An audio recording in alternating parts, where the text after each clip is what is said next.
Baik teman-teman, selamat datang kembali. Pada kesempatan kali ini saya akan membahas 10 saham terbesar yang diborong asing atau dalam kata lain itu asingnya net buy ya. Jadi saya akan bahas 10 saham. Memang saya fokusnya bukan di asingnya ya. Jadi bukan berarti asing itu net buy terus kita ikutan buy atau kita jual enggak ya. Jadi saya akan bahas dari tiga hal. Pertama adalah trennya, bagaimana trennya saat ini, apakah masih uptrend atau sideways atau downtrend ya seperti itu ya. Terus kemudian yang kedua kita lihat seasonality-nya untuk 1-2 bulan ke depan ya. Jadi kadang-kadang ada saham yang kalau misalnya ada asing akumulasi harganya belum naik 1 bulan ke depan atau 2 bulan ke depan biasanya ada potensial untuk naik tapi nggak pasti ya seperti itu ya. Nanti kita lihat apakah dia akan naik juga, kita lihat berdasarkan trennya, ada juga seasonality. Kemudian yang ketiga adalah area buy on weakness-nya, kalau kita mau buy atau misalnya kalau dia breakout kita buy high sell higher ya. Jadi saya akan bahas 10 saham terbesar yang net buy asing mulai dari awal April ya. Jadi saya baru bahas ini eh, tanggal 7 April ya, hari Jumat Agung ya seperti itu ya. Jadi saya akan bahas saham-sahamnya yang kira-kira potensial apa saja yang kita analisa ya seperti itu ya. Jadi bukan berarti langsung wishlist atau watchlist untuk buy enggak ya. Kita analisa dulu untuk periode 1-2 minggu ke depan saya rasa sih masih valid ya atau 1-2 bulan ke depan ya kalau kita mau midterm ya jangka panjangnya atau jangka menengahnya ya seperti itu ya. Nah, sebentar saya akan lihatkan dulu untuk net buy atau net sell-nya sahamnya ya, listnya ya. Jadi kalau di sini saya lihat dari program Mira Asset HODS ya, eh, untuk net buy asing berdasarkan transaction value ya. Jadi berdasarkan nilai transaksinya. Jadi bukan berdasarkan volumenya, tapi berdasarkan nilai transaksi value-nya terbesar ya. Jadi kalau kita lihat di sini ada 10 saham yang saya bahas. BBRI, Telkom, BBCA, BBRI, Antam, BMRI, INTP, SMGR, Medco, dan terakhir adalah BRIS ya, Bank Syariah Indonesia. Jadi ini net buy-nya di atas 50 miliar ya selama minggu pertama di bulan April ya tanggal 3 sampai dengan tanggal 6 April ya. Jadi hitungannya itu hanya 4 hari bursa ya akumulasinya ya. Kalau dia apa ya, jadi 4 hari bursa dia sudah di atas 50 miliar sampai dengan 900 miliaran ya seperti itu ya. Jadi eh, saya akan perlihatkan dulu untuk grafiknya. Jadi untuk yang pertama kali saya lihatkan, bentar ya, adalah untuk saham BBRI ya. Jadi kalau kita perhatikan untuk saham BBRI ini memang trennya kita perhatikan di sini dia masih sideways ya. Setelah aksi korporasi pembagian dividen dia masih sideways, sidewaysnya di area sekitar 4.700 dengan 4.900. Nah, kalau sideways seperti ini strategi kita ada dua. Yang pertama adalah kita tunggu di area buy on weakness-nya. Ini sudah sering saya sebutkan ya. Buy on weakness-nya ada dua, 4.700 dan 4.600-an atau 4550 ya, kurang lebih seperti itu ya.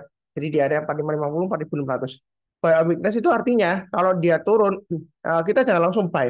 Jadi kita tunggu rebound atau mantul ke atas, kita berusaha buy. Menjelang penutupan ya, atau besok paginya kita berusaha buy.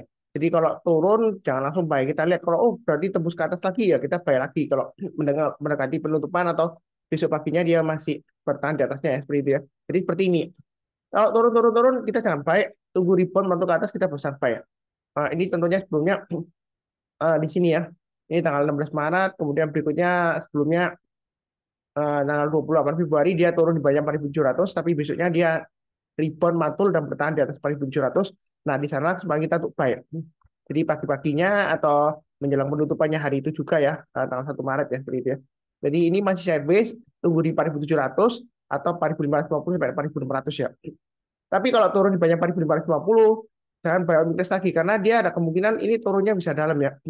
Bisa sampai ya memang sebelumnya hanya sampai 4630, tapi kalau berdasarkan dari swing low yang di sini itu bisa sampai 4280 kalau dia gagal bertahan di atas yang 4550 ya seperti itu ya. Jadi buy on weakness itu tidak sama dengan tangkap pisau jatuh ya seperti itu ya. Jadi perlu diperhatikan trennya itu yang pertama. Kemudian mengenai seasonality-nya ya. Jadi untuk seasonality-nya, bentar ya. Saya menggunakan aplikasi Stockbit ya. Jadi Anda bisa daftar untuk Stockbit free ya. Tinggal join sekuritasnya minimal pembukaan 100.000 ya seperti itu ya. Nah kalau kita perhatikan di sini untuk seasonality-nya Ya, sebentar untuk BBRI ya, pertama kita bahas ya. Jadi kalau kita lihat, eh, bentar ini sudah ganti belum ya BBRI? Saya cek dulu apakah sama. eh,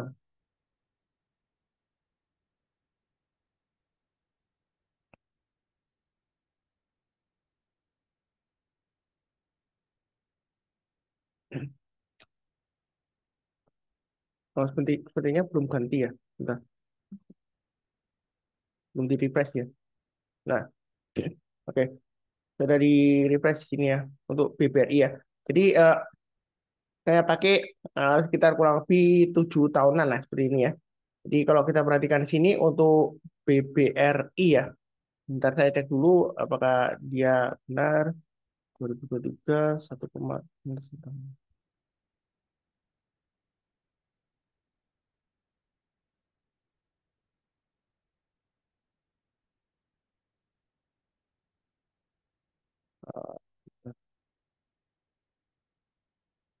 ya sudah benar ya.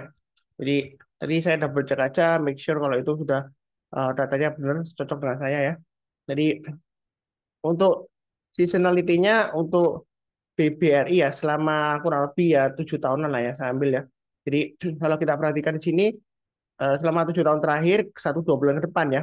Untuk Mei dan Juni dia cenderungan 50-50 ya, 50%-an ya. Jadi istilahnya itu mix ya. Kecenderungan sih wait and see. Nah, untuk BBRI ini sudah pernah saya bahas sebelumnya. Jadi kalau yang rajin mengikuti saya mengenai analisa saham untuk Januari efek atau untuk di akhir Desember ya biasanya saya sudah sebutkan sebelumnya juga yang terakhir ya. Nah, saat terbaik untuk buy BBRI itu sebenarnya adalah bulan Oktober ya. Jadi kalau kita lihat di sini Oktober minggu pertama atau minggu kedua ya, itu saat terbaik untuk buy BBRI harga terbaiknya. Karena kenapa? Karena kalau kita buy di Oktober itu kalau kita keep sampai dengan Januari efek atau sampai dengan musim dividen tahun depan itu profitnya lumayan tinggi ya seperti itu ya. Win rate-nya juga bagus. Jadi kenapa tunggu bulan Oktober? Kita lihat laporan keuangannya. Jadi kalau laporan keuangannya dia itu bagus ya, kecenderungan saham itu akan stabil naik sampai dengan eh, kemudian dividen awal tahun depannya lagi ya. Jadi sejauh ini memang emitennya masih cukup bagus ya untuk BBRI ya. Nah, dari kedepannya ini 50-50 ya. Kenaikannya juga dia nggak banyak ya kalau di rata-rata selama 7 tahun ya. Jadi Mei dia naik sedikit, rata-ratanya 9 Juni turun sedikit. Tapi dia kenaikannya hanya 50-50 ya seperti itu ya. Eh, jadi itu kurang lebih berdasarkan statistik ya. Jadi seasonality itu berdasarkan statistik, bukan analisa teknikal ya. Jadi jangan salah paham. Eh, kurang lebih seperti itu ya, cukup ya.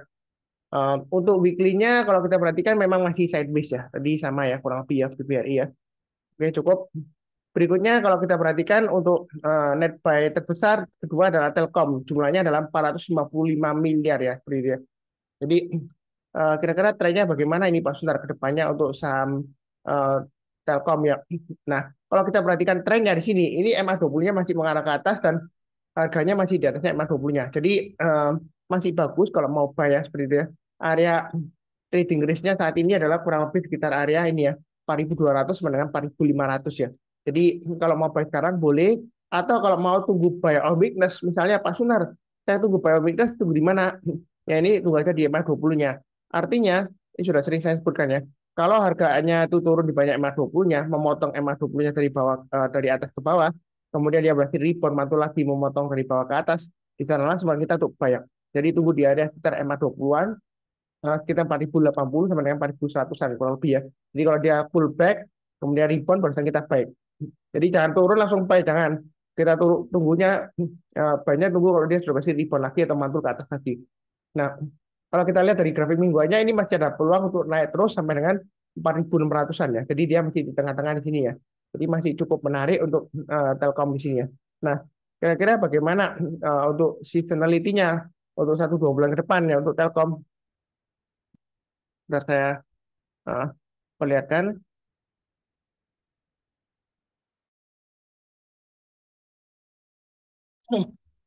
Jadi untuk uh, saham Telkom ini untuk seasonality-nya kalau kita perhatikan selama sudah saya pakai 7 tahun ya.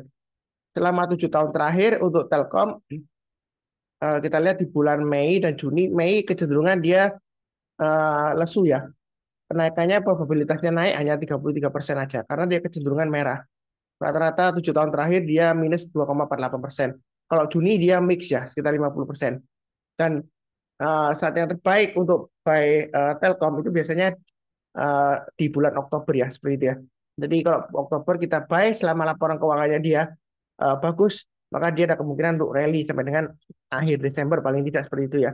Karena probabilitasnya untuk akhir Desember dia lumayan bagus ya. Seperti itu. Memang tahun lalu ya dia koreksinya lumayan dalam ya seperti itu ya. Tapi kita kalau bicara mengenai seasonality ya, kadang satu bulan dia memang koreksinya dalam, tapi untuk bulan berikutnya di tahun depannya itu belum tentu sama ya. Jadi kita ambil probabilitasnya kira-kira ke depannya seperti apa. Tapi ini bukan analisa yang pasti karena dia berdasarkan statistik apa yang sudah terjadi, bukan berdasarkan analisa teknikal ya. Jadi kurang lebih seperti itu seasonality-nya dia mix ya. Nah, kalau trennya tadi masih cukup bagus jangka pendeknya sampai ke depannya ya. Itu untuk Telkom. Nah, sebentar saya ganti lagi berikutnya untuk BBCA. Nah, saat BBCA bagaimana Pak Sunar? Kalau kita perhatikan di sini untuk BBCA saya lihatkan net buy asing ya mulai tanggal 3 sampai dengan tanggal 6 ya, 4 hari ya. Di bulan April awal minggu pertama ya, itu dia net buy-nya sekitar 397 miliar untuk BBCA.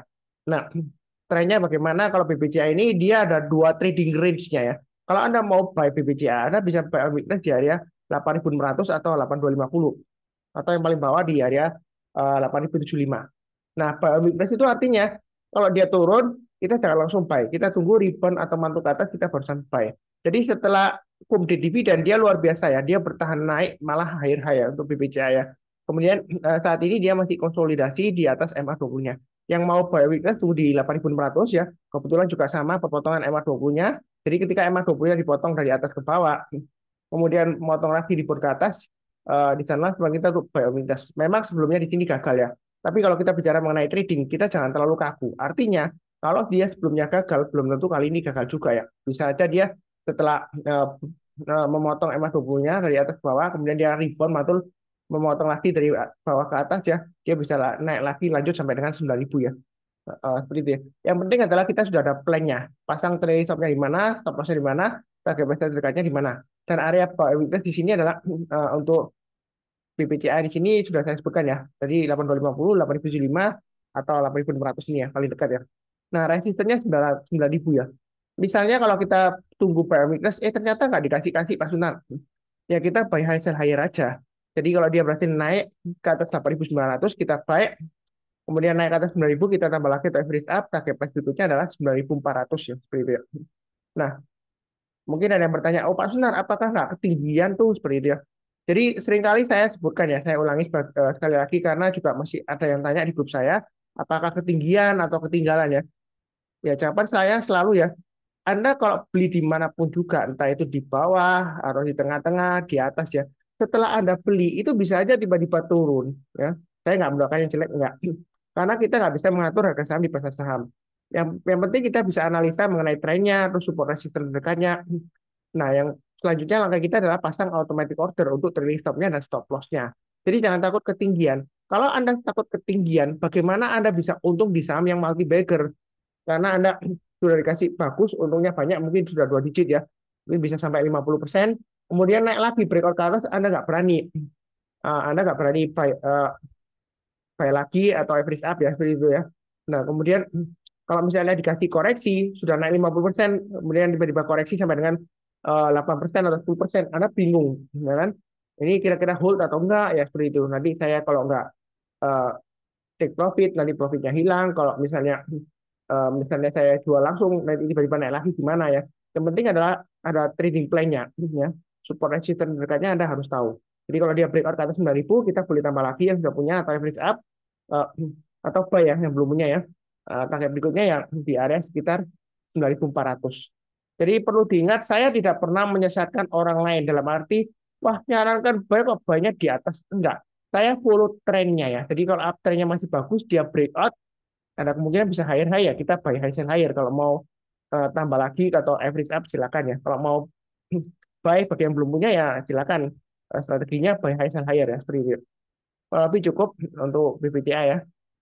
Tadi mengenai seasonality-nya belum saya perlihatkan ya. Untuk BBCA, nah seasonality-nya untuk BBCA ini untuk 7 tahun terakhir ya. Nah, ini saya lihatkan.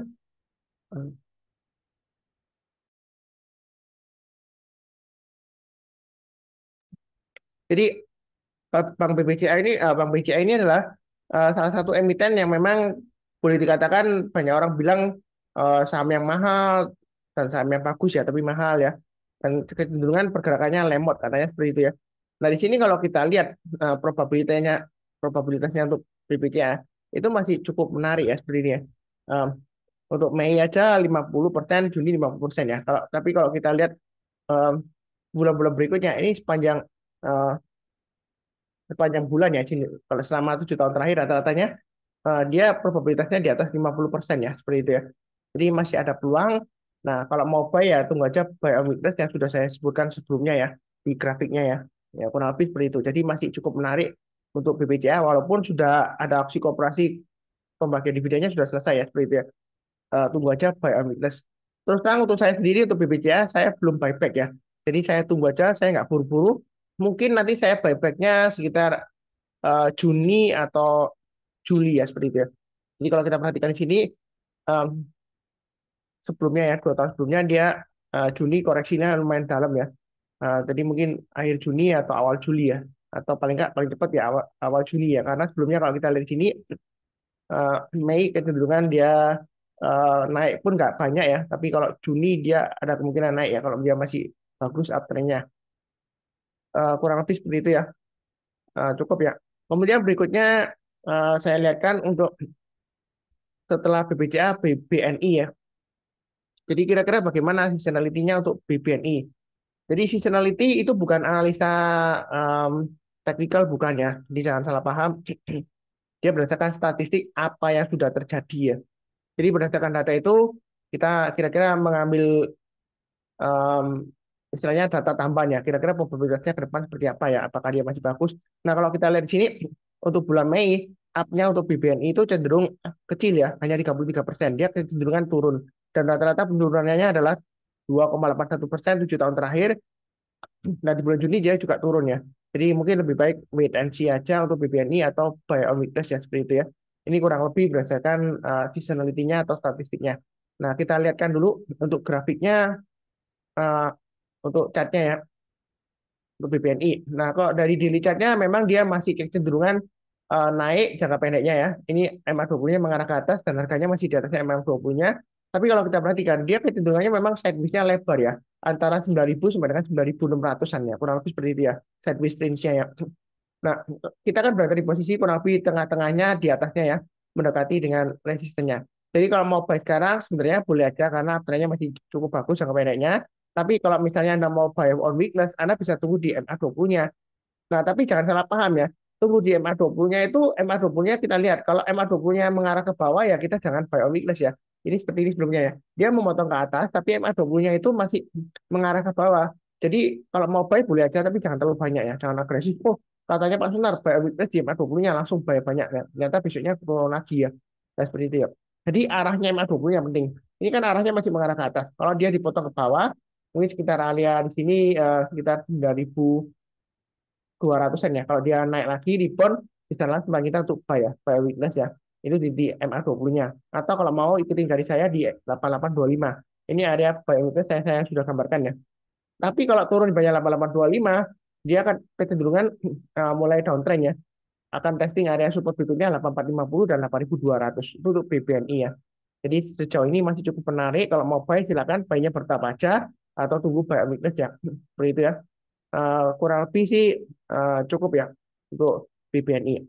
Oke, berikutnya untuk Antam. Nah, kalau kita perhatikan Antam untuk net buy-nya, oh ya tadi BBNI net buy-nya untuk asing tanggal 3 sampai dengan tanggal 6 ya, April ya, bulan ini ya, minggu ini ya, minggu lalu ya maksud saya. Untuk BBNI dia 289 miliar, kalau untuk Antam ini dia 245 miliar ya untuk net buy-nya. Nah, kalau kita perhatikan untuk Antam ini trennya masih cukup menarik ya. Jadi Antam ini sudah saya sering bahas banget ya. Kalau dia berhasil naik ke atas 2020, di sana kesempatan kita untuk buy. Jadi yang terakhir eh, ada yang message ke saya, Pak Suna, terima kasih banyak. Saya sering follow YouTube, saya sering nonton video YouTube di Pak Sunar ya, bilangnya katanya Antam itu 2020 kalau naik kita boleh buy ya, seperti itu ya. Memang sebelumnya di sini naik turun konsolidasi ya. Jadi trading itu jangan kaku. Kalau sebelumnya misalnya dia naik ke atas 2020, Anda beranggapan wah nanti dia pullback aja, saya tunggu di sana. Nah ternyata Anda nggak berani buy, ketinggalan profit kan, karena dia naik lagi. Jadi kita jangan terlalu kaku. Yang penting adalah strateginya. Kalau misalnya Anda takut, Anda banyak bertahap aja. Kalau dia naik kita tambah lagi average up, tapi kalau turun jangan di average down, pasang trailing stopnya atau stop lossnya. Selama dia bertahan dari 2020 untuk Antam ini, peluangnya masih cukup bagus untuk breakout lagi ke atas 2200 ya. Bahkan sampai 2000 ini ya, kalau kita lihat di sini 2370-an. Itu masih ada peluang. Nah, seperti itu ya. Jadi kita jangan terlalu takut ketinggian atau ketinggalannya. Seperti itu ya. Ya. Intinya di sini ya, kita sudah punya plan. Pasang stop loss-nya di mana, trailing stop-nya di mana ya. Tinggal pasang automatic order. Jadi jangan takut ketinggian atau ketinggalan ya. Nah, seperti contoh ini ya. Nah, dia naik lagi, naik lagi. Kalau Anda takut ketinggian terus ya, ya Anda nggak bisa profit ya. Nah, di sini kan masih lumayan lah, 2100 masih cukup menarik. Jadi pasang aja stop loss-nya di 2000 atau MA20-nya di sini di 1950-an ya. Nah, misalnya Anda kalau mau buy on weakness ya, Anda bisa tunggu di area 2020 lagi atau 1950. Artinya buy on weakness itu kalau dia turun, jangan langsung buy. Kita tunggu rebound atau mantul ke atas, kita barusan buy. Nah, kalau misalnya masih turun ya kita tunggu aja lagi di 1840. Ini sudah saya sebutkan sebelumnya. 1840 adalah area support psikologisnya, di mana kalau dia gagal bertahan di atasnya 1840, dia pasti bearish-nya akan strong ya. Bisa sampai turun sampai dalam di sini ya. Ini sampai 1535 sebelumnya ya. Jadi kalau dia bertahan di atas 1840, maka masih ada kemungkinan untuk breakout lagi ke atas 2020. Jadi untuk Antam ini sudah pernah saya sebutkan sebelumnya, sering banget ya. Jangan salah paham, karena kalau Anda salah paham, Anda barusan kenal channel saya, mungkin Anda bilang, wah yang dibahas kok saham-saham yang sudah naik, Mas Benar. Coba dong bahas yang saham-saham belum naik. Itu sebenarnya untuk Antam ini sudah pernah dan sering banget ya. 2020 ini sudah sering saya sebutkan. Jadi kalau naik ke atas 2020 kita barusan buy. Kok nggak 1900 Pak Sunar? Kok ketinggalan banget kok 2020 gitu. Coba kalau bilang 1900 ya, ini kan sebelumnya juga saya sudah sebutkan 1840 ya, itu support psikologisnya. Nah, 2020 ini adalah area penting. Kenapa? Karena kalau kita lihat mundur ke belakang ya, kan Antam sebelumnya ya, sebelum euforia nikel ya. Nah, dia itu kan di rally ya, di akhir bulan 2020 rally. Nah, dia ketika dia rally, dia testing 2020, kemudian dia pullback, dia naik, dia gagal ya, turun lagi. Nah, ketika dia berhasil naik lagi ke atas 2020, maka dia naiknya bisa tinggi. Ini juga terulang di sini ya, seperti itu ya. Jadi memang setelah 2022 ini eh, dia naik ke atas 2020 ya kenaikannya nggak setinggi sebelumnya, tapi masih lumayan ya. Paling nggak 10% dikasih ya, seperti itu ya. Selama dia bertahan di atas 2020. Tapi jangan kecewa juga, kadang-kadang memang pergerakannya dia menyebalkan ya, seperti ini ya. Naik, kemudian turun, naik turun, naik turun, mungkin ada yang kena stop loss gitu ya. Ya begitulah dinamika trading ya. Kadang-kadang kalau kita kena stop lossnya ya, kalau dia berhasil rebound lagi, kita berusaha buyback. Nah ini secara grafiknya di sini juga kita lihat pembelian asing net buy-nya meningkat ya, seperti itu ya. Tapi di sini saya nggak ikut-ikutan asing ya. Jadi acuannya memang net buy asing, terus kemudian kita lihat kira-kira saham yang dibeli asing atau diborong asing di awal bulan itu masih menarik atau enggak ya, atau buy weakness-nya di mana, itu yang saya bahas seperti itu ya. Jadi fokusnya tetap di price action-nya, bukan di pembelian asing. Oke, berikutnya untuk seasonality-nya untuk Antam ya. Kira-kira bagaimana untuk Antam, Mas Sunar? Bentar.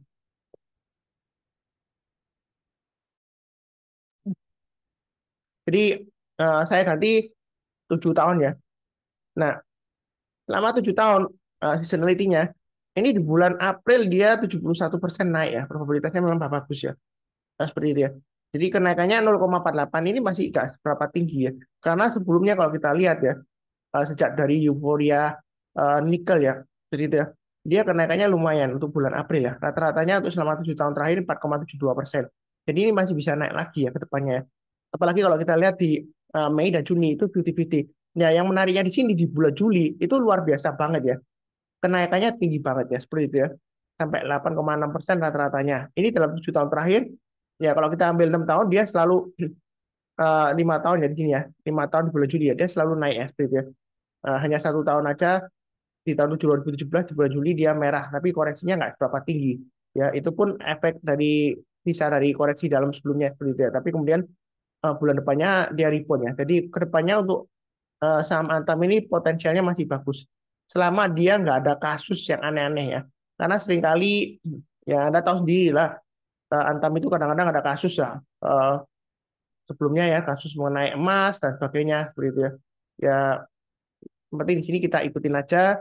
Jangan lupa pasang trailing stopnya atau stop lossnya. Kurang lebih seperti itu. Berikutnya untuk saham BMRI ya. Jadi kebanyakan saham banking ya diborong ya. BMRI ini net buy aslinya sekitar, sebentar saya tunjukkan ya. Nah, jadi saya pakai aplikasi Mira Asset. Yang belum kenal saham atau mau join sekuritas silakan join. Linknya dari video deskripsi di bawah ini ya untuk join Mira Asset ya. Jadi saya akan cantumkan juga. Nah di sini untuk kalau kita lihat sini untuk eh, BMRI dia ad buy-nya lumayan besar ya, 182 miliar ya. Nah, kira-kira grafiknya bagaimana Pak Sunar untuk BMRI ini? Nah, setelah stock split ya. Nah, sebelumnya kan saya ditanya kan stock split kira-kira arahnya gimana ya gitu. Tapi saya sudah jawab di video saya sebelumnya ya. Jadi fokus saya tetap di trading range-nya. Nah, kalau kita perhatikan ini sebelumnya ya, coret-coret saya kan garis-garisnya itu di atas ya. Bentar saya lihat kan. Nah, ini kan di atas ya. Ini adalah area sebelumnya, sebelum stock split ya. Jadi ini saya hapus semuanya karena saya biasanya nggak pernah merubah garis-garis support resistance yang sudah saya berikan ya. Karena saya maunya konsisten. Kalau kita mau trading konsisten, support resistance-nya juga harus konsisten. Yang berubah itu adalah pergerakan harga sahamnya. Nah, di sini saya rubah karena ada aksi korporasi stock split ya. Atau kalau ada aksi korporasi side issue, biasanya juga saya rubah kalau misalnya rasionya jauh ya. Harga teoritisnya jauh. Jadi di sini saya ambil acuan kurang lebih sekitar 3.000 di sini. Kemudian di sini ada area resistennya terdekatnya ya. Memang di sini ada resisten juga tapi saya pakai yang terdekat di sini ya, yang sering di sini ya. Nah, itu sekitar area 4 ribuan kurang lebih lah ya. Dari sini kalau kita lihat kurang lebih sekitar area 5 ribuan. Nah, di sini dia ada resisten terdekatnya di sekitar 5.500 ya. Berikutnya lagi saya sudah sebutkan juga di area 6.000. Jadi sejauh ini kalau kita perhatikan bisa menggunakan acuan setiap lipatan Rp500 ya. Ini lumayan rapi ya kalau kita perhatikan untuk trading range-nya ya. Ya. Ini kan kena resistennya dia gagal turun lagi ya. Ini dia naik, dia kena resisten di sini 4.500, kemudian pullback, dia naik di sini dia testing lagi area konsentrasi candle di sini ya. Low-nya kan kurang lebih konsentrasinya di area sekitar 5 ribuan ya. Sepertinya. Nah, kalau kita lihat di sini ini uptrend-nya masih cukup menarik ya. Uh, ini cara bulanannya kalau di daily-nya dia sekarang posisinya di trading range 5.000 dengan 5.500. Nah, posisinya seperti ini kita bisa sekarang boleh karena ini sudah testing MA20-nya sudah berhasil naik ke atasnya ya. Atau tunggu lagi di sekitar 5.000. Artinya kalau dia turun di bawah 5.000, kita belinya kalau sudah berhasil rebound atau naik ke atas 5.000. Karena kalau dia turun di bawah 5.000, ini ada kemungkinan dia bisa testing lagi area 4.500 ya. Ya seperti itu ya. Mungkin ada yang bilang, gak mungkin Pak Sunar ke sana karena kan saham BMR ini bagus ya. Ya memang bagus ya. Sebelumnya juga laporan keuangan di sini kan juga beritanya juga bagus. Tapi dia juga bisa turun ya seperti itu ya. Jadi buy weakness itu turun jangan langsung buy. Kita tunggu rebound mantul ke atas kita barusan buy ya. Seperti itu ya. Jadi tunggu area buy weakness-nya di 5.000 atau 4.500. Atau kalau mau buy sekarang boleh aja, tapi jangan terlalu banyak ya, jangan terlalu agresif ya. Karena dia tanggung di tengah-tengahnya. Lebih baik cara saya sih buy on weakness saja. Untuk BMRI saya sendiri belum buyback ya. Area buy weakness ada dua ya, 4.500 atau 5.000. Jadi turun jangan langsung buy, tunggu rebound atau mantul ke atas kita barusan buy. Oke, berikutnya di 5.500 ya. Kurang lebih sih seperti itu ya untuk Bank Mandiri ya. Uh, Seasonality-nya sebentar saya lihatkan lagi. Untuk Bank Mandiri ini belum saya lihatkan ya. Tadi yang saya lihatkan Antam ya. Nah, untuk seasonality-nya untuk Mandiri di sini memang di bulan Mei dia kenaikannya tipis ya, cenderung ke koreksi. Koreksinya kalau di rata-rata sekitar 2% ya. Maksimum bisa sampai 5% ya tahun lalu di bulan Mei ya. Jadi kalau kita perhatikan di sini, setelah bulan Mei, Juni, dan Juli, dan seterusnya, itu dia naiknya bagus. Nah, di bulan Oktober, itu kenaikan BMRI ya, selama 5 tahun terakhir ya, dia cenderung 100%. Oh, maaf, saya ganti 7%, 7 tahun ya, karena sebelumnya kita bahas 7 tahun ya. Jadi di bulan Oktober selalu 100% naik ya untuk BMRI ini ya. Jadi saat terbaik untuk buy sekitar akhir bulan Mei atau awal Juni, kemudian berikutnya akhir September atau awal Oktober ya, seperti itu ya.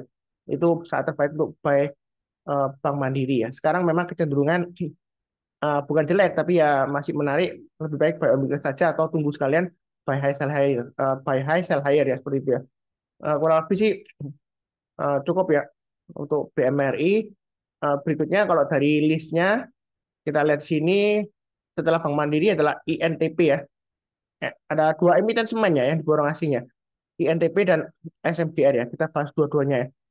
Langsung aja, INTP dia 103 miliar, SMGR 68 miliar. Nah, trennya bagaimana? Apakah bagus atau enggak? Nah, kalau kita lihat di sini INTP ini memang fluktuasinya tinggi ya. Nah, di sini dia sudah dekat area buy weakness yang sudah saya gambarkan. Dia nggak sempat sampai disentuh enggak ya. Dia repo di sini ya. Kalau mau buy sekarang boleh aja atau tunggu sekalian di 9650 ya. Kalau dia disentuh turun ke bawah kemudian naik kita barusan buy. Atau kalau nggak dikasih kita lihat di sini high-nya hari Kamis ya 6 April ya itu di 9975. Jadi kalau dia naik ke atas 9975 kita buy, buy-nya bertahap aja. Kenapa? Karena kalau masih di bawahnya 10.550 ya kan dia kecenderungan naik pun dia nggak terlalu agresif ya. Volumenya juga sedikit di sini ya. Jadi kalau dia naik ke atas 10.550 dia baru kelihatan volumenya mulai naik ya. Bullish-nya makin strong kalau dia berhasil breakout ke atas 10.450. Memang di sini sebelumnya, loh Pak Sunar, ini kan gagal turun lagi. Ya itu lagi, seperti saya sudah sebutkan ya, kita jangan terlalu kaku ya. Jika sebelumnya gagal, belum tentu kali ini kalau breakout lagi gagal. Ya. Kalau misalnya Anda masih takut karena ini memang masih strong downtrend ya, walaupun hijau di sini ya, nah, kita tunggu aja pepotongannya kalau dia sudah berhasil naik ke atas MA20-nya. Mungkin nanti ketemunya MA20-nya sekitar 10.200 dengan 10.350 di sini ya, garis saya. Ini kan masih mengarah ke bawah. Jadi nanti ini kalau naik ya kemungkinan ketemunya di sana. Untuk INTP ya. Jadi kalau dia sudah berhasil memotong lagi MA20-nya dari bawah ke atas, kesempatan kita untuk buy on weakness. Tapi jangan terlalu bawah, jangan terlalu banyak ya. Karena arahnya masih cenderung downtrend-nya. Nah itu untuk INTP. Nah untuk seasonality-nya kita lihat INTP ya. Bagaimana INTP? Um, Bentar, di sini saya ganti 7 tahun ya. Jadi untuk INTP ini di bulan April dia memang bagus ya secara seasonality, tapi Mei, Juni dia jelek ya, begitu ya. Kenaikannya kecil banget. Jadi mungkin kalaupun Anda buy jangan terlalu agresif ya, karena kalau kita lihat tadi tericatnya juga dia masih di bawahnya MA20 dan MA20-nya masih mengarah ke bawah. Nah, apakah kedepannya baik ya? Mungkin tunggu ke akhir Mei atau awal Juni atau di bulan Juli ya, awal atau akhir Juni ya seperti itu ya. Jadi ada dua pilihan. Kalau sekarang sih boleh aja, tapi jangan terlalu banyak ya, sesuai dengan yang saya bahas tadi. Itu untuk INTP lah. Kemudian berikutnya untuk SMGR sekalian ya, untuk seasonality-nya ya. Jadi SMGR di sini selama eh, 7 tahun terakhir, di bulan Mei dia beda dengan SMGR tadi ya, beda dengan INTP ya. Di bulan Mei dia bagus ya, 50% kenaikannya ya, 50-50 ya, selama 7 tahun terakhir. Kemudian untuk berikutnya itu yang bagus untuk SMGR itu di bulan Agustus dia kenaikannya 100% ya di bulan Agustus ya. Jadi mungkin bayinya akhir Juli atau awal-awal Agustus ya seperti itu ya. Ya, tapi kita lihat dulu trennya. Jadi jangan lupa ya atau jangan salah paham. Seasonality itu bukan analisa teknikal tapi berdasarkan analisa statistik apa yang sudah terjadi. Jadi berdasarkan itu kira-kira probabilitasnya ke depannya seperti apa, tapi bukan pasti ya. Seperti itu ya. Nah, untuk grafiknya berikutnya untuk SMGR ya. Jadi ini masih strong downtrend. Jadi kalau mau buy sekarang itu masih resiko walaupun asing net buy. Jadi saya nggak lihat asingnya. Yang penting harganya bisa naik atau enggaknya. Kalau asing net buy tapi harganya nggak naik-naik malah turun terus ya kita makin rugi ya. Makanya saya fokusnya di price actionnya. Walaupun dari awal judulnya ya pembelian asing terbesar dari awal bulan April ya. 4 hari yang sebelumnya ya. Seperti itu ya.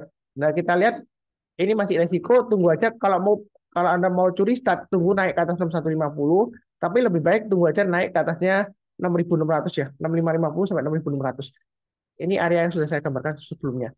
Karena kenapa? Karena kalau dia masih di bawahnya 6600 atau 6550, dia kecenderungannya downtrendnya masih kuat. Tapi kalau dia sudah berhasil naik ke atas 6600, paling tidak Anda dikasih ke 6850 ya. Walaupun dia gagal, paling nggak 6850 ini dikasih ya. Seperti itu ya.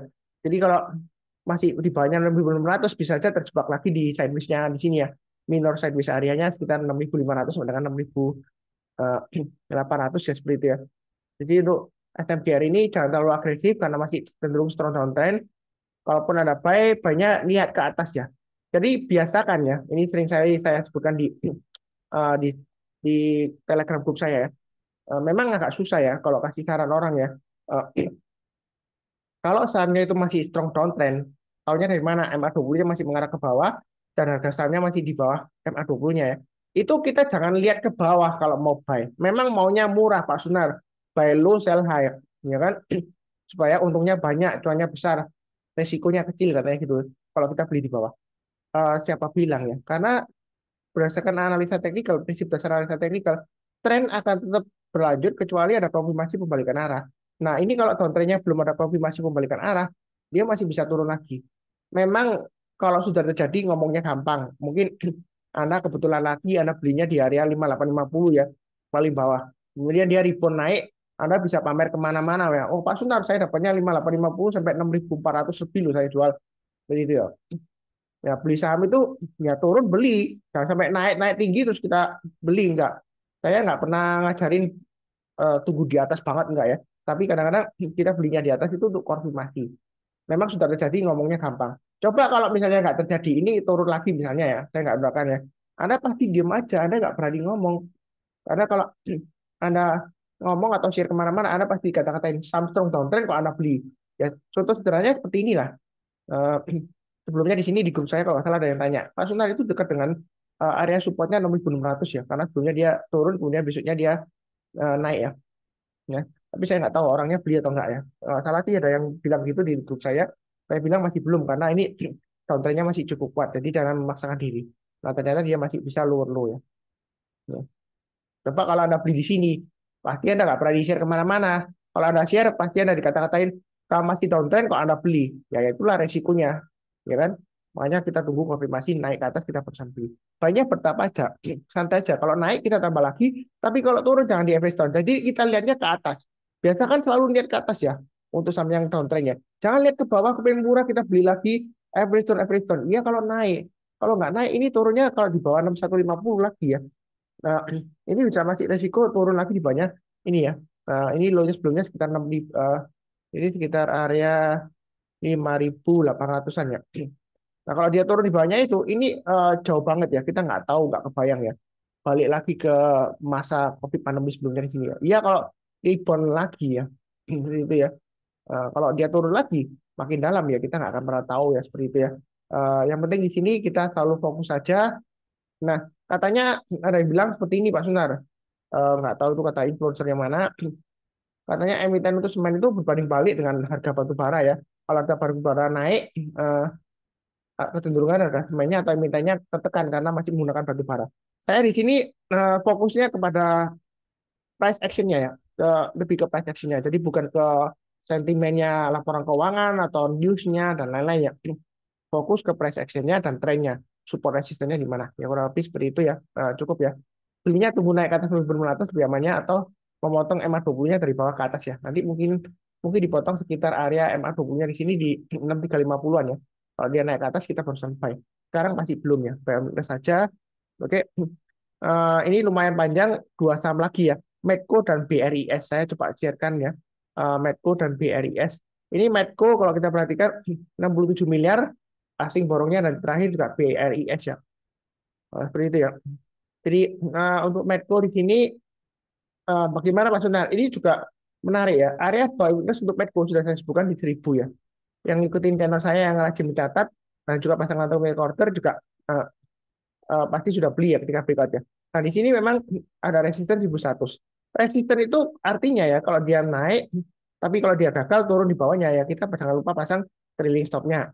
Nah, kalau misalnya sudah kena trailing stop, buybacknya di mana? Ini kan nanggung ya, di tengah-tengahnya antara 1000 dan 1100. Anda tunggu aja MA20-nya kan di bawah ya, 976 ya. Ini ada kemungkinan nanti di testing, artinya dipotong ke bawah, kemudian dia memotong ke atas lagi, kita barusan buy ya. Jadi tetap area buy weakness-nya ini tetap di 1000 ya.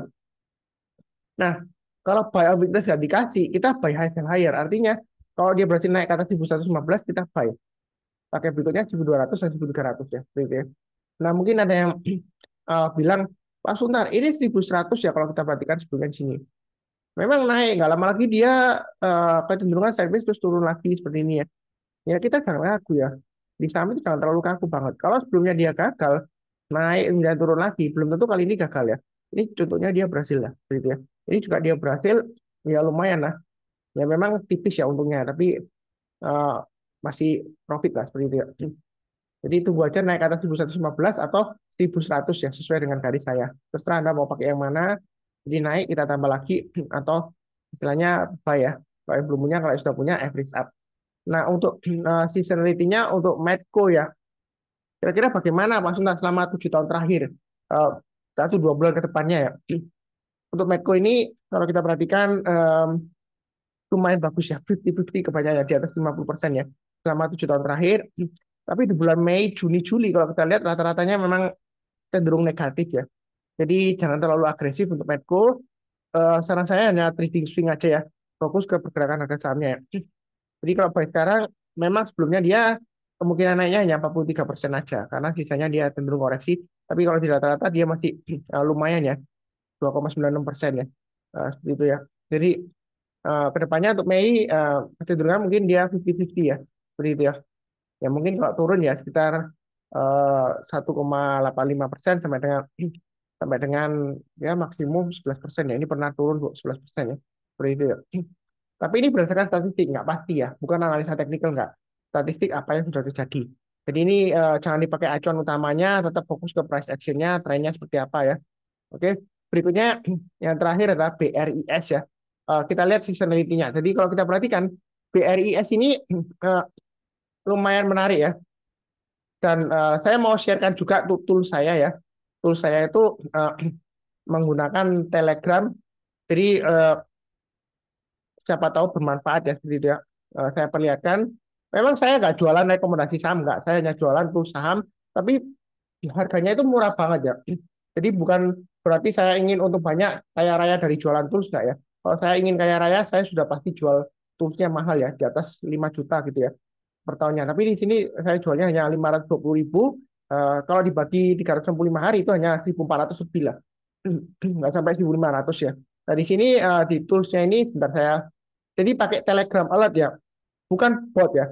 Bukan bot dalam arti bisa request chat atau ketik sesuatu nanti ada komennya enggak. Ini press alert. Jadi begitu kondisinya memenuhi, dia trennya sudah mulai berbalik arah ke atas atau masih downtrend tapi ada potensi untuk naik, biasanya ada tulisannya buy on weakness dan seperti itu ya.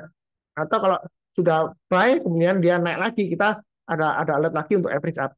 Nah di sini uh, untuk BRIS ini sudah ada alertnya. Kalau yang terakhir ya di awal Maret itu, mulai dari 1 Maret, mulai dari harga 1.555. Kemudian naik lagi, eh, ini kan buy BRIS ya 1555, naik lagi 1.600, dia kirim alert lagi.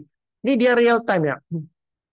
Jadi kalau kita perhatikan ini kan di tanggal 17 Maret ya. Ini 11.17, begitu dia harganya breakout ya.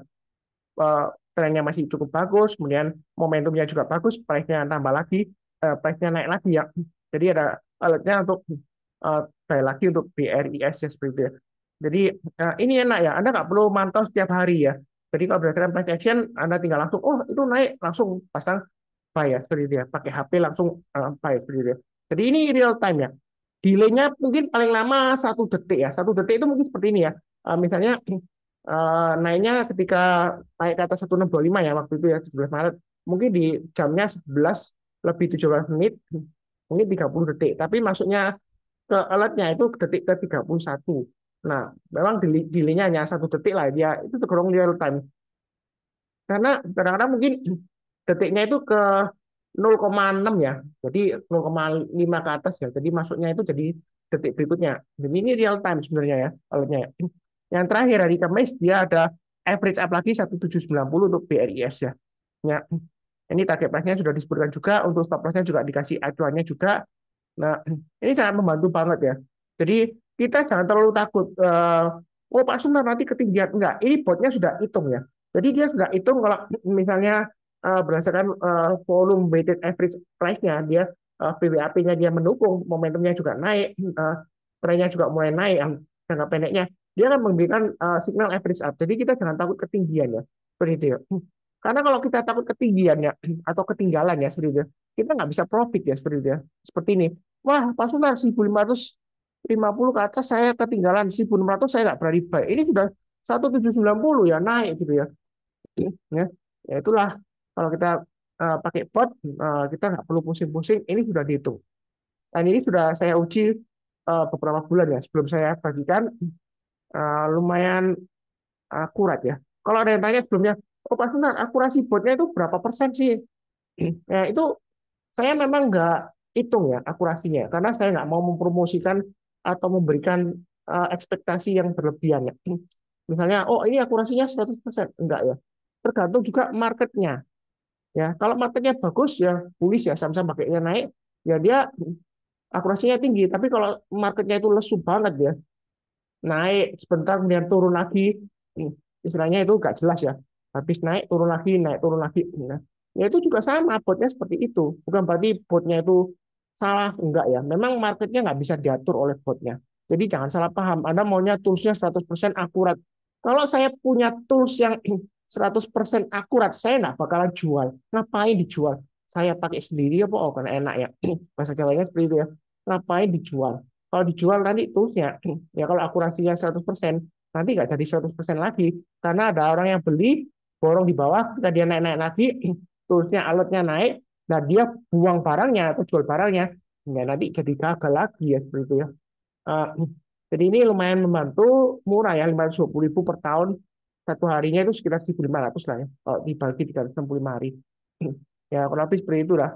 Nah kalau kita lihat untuk BRIS ya, untuk sahamnya, oh, di sini kalau kita perhatikan, ini sebelumnya sudah saya bahas ya.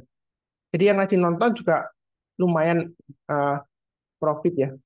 Jadi walaupun loss pun terukur karena saya sudah berikan acuan stop lossnya. Area buy weakness sebelumnya sudah saya berikan di 1545 ya, maksimum di 1410. Nah 1545 ini kan sudah diberi. Nah kalau kita mundur ke belakang, loh Pak Sunar, ini kan sudah terjadi kan, waktu itu kan sudah naik, Anda bilang area buy weakness 1545. Enggak juga sih, ini sebelumnya sudah saya sebutkan di sini. Ya ini kalau kita tarik panjang ini 1545 ya. Jadi saya kotain ya, kurang lebihnya seperti itu. Ketika dia turun di 1545, kita belinya sudah uh, ketika dia rebound atau mantul ke atas ya. Nah, kalau kita lihat di sini, ini sudah saya sebutkan sebelumnya juga, akan membentuk rounding rounding bottom atau cup and handle ya. Jadi di sini dia membentuk cup and handle. Setelah handle-nya terbentuk, breakout bisa kita buy. Atau juga dari formasi rounding bottom di sini ya.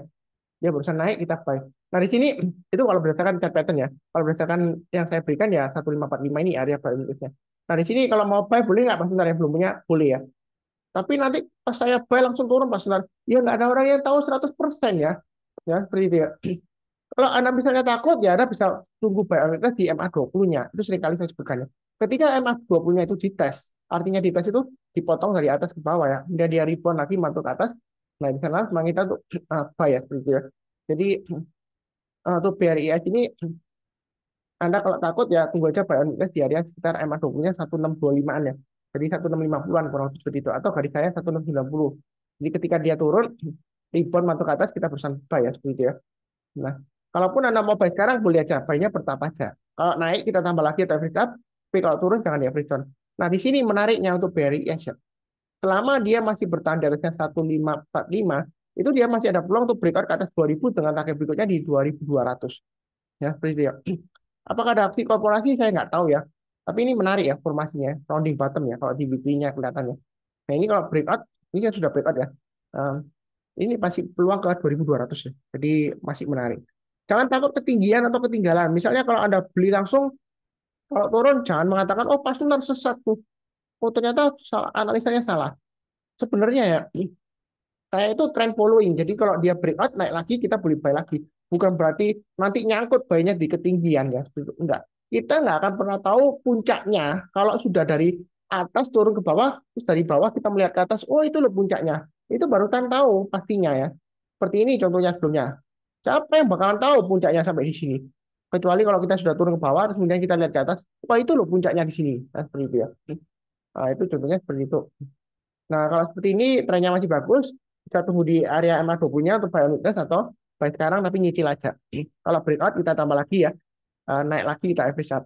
Atau kalau misalnya bingung ya pakai bot saya itu ya channel Sunter Saham Alert ya seperti itu. Berbayar ya, tapi murah ya, mas 20.000. Nah, seperti itu ya. Coba saya lihatkan untuk seasonality-nya yang terakhir ini lupa saya. Eh, untuk BRIS, oh sudah ya tadi ya. Jadi kalau kita lihat, oh 7 tahun belum ya. Selama 7 tahun, memang ini jelek banget ya.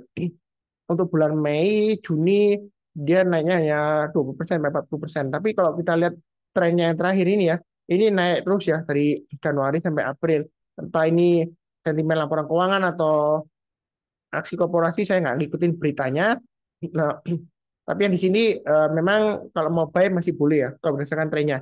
Jadi jangan terlalu kaku, wah Mas Sunar bahas seasonality, ini kemungkinannya naiknya kecil, oh berarti jangan buy dulu. Enggak ya. Seasonality itu jangan dijadikan acuan yang mutlak, enggak. Karena dia bukan analisa teknikal, saya tetap fokusnya ke price actionnya, hanya sebagai bahan acuan aja ya. Kira-kira kedepannya seperti apa ya, seperti itu. Probabilitasnya atau saat yang terbaik untuk buy itu di bulan apa, berdasarkan seasonality-nya. Jadi bulan Juli ini rata-rata dia kenaikannya positif ya untuk BRIS ya. Hanya yang di tahun 2018 ini aja, tapi menurut saya sih eh, memang masih menarik ya gitu ya untuk kedepannya. Nah, walaupun dia kenaikannya sedikit, karena saya trend following sejauh ini trennya masih cukup menarik selama di atasnya yang tadi saya sebutkan ya 1545. Karena boleh buy on di sana atau eh, Anda perhatikan aja kalau dia masih di atasnya ya Anda nambah terus ya boleh ya silakan ya. Gitu ya.